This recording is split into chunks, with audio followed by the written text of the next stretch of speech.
สวัสดีค่ะสวัสดีพ่อแม่พี่น้องทั้งไก่ทั้งไก่ด้วยค่ะมื้อนี้แมงวันมื้อนี้ยายพรมาเฮ็ดตำข้าวโพดค่ะเป็น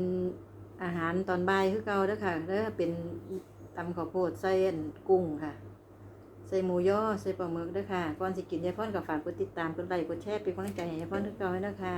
ขอบคุณทุกๆคนที่เข้ามาติดตามมารับชมยายพรเด้อค่ะขอบคุณหลายๆค่ะมากินกับยายพรค่ะ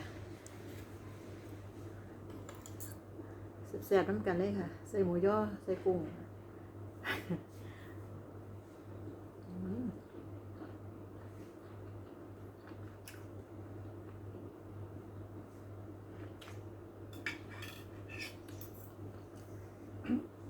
แซ่บๆ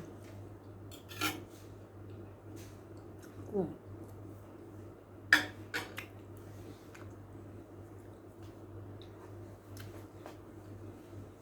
มื้อนี้เป็นน้ำกระชายเหรอมึงน้ำกระชายกินนักล่ะแล้วเจ้าก็กินก๋วยเตี๋ยวค่ายกี้มื้อนี้เป็นเมนูหนักเยอะมากค่ะ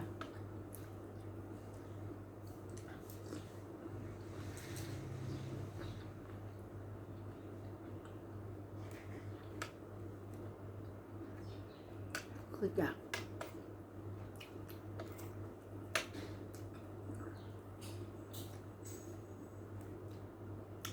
กินน้ำกันด้วยค่ะแซ่บๆแซ่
บอ่ะ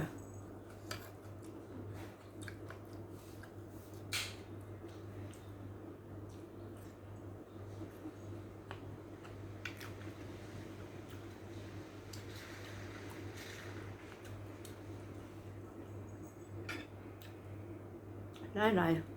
ไปเพื่อพี่แล้วก็ไม่กิน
สำหรับเมนู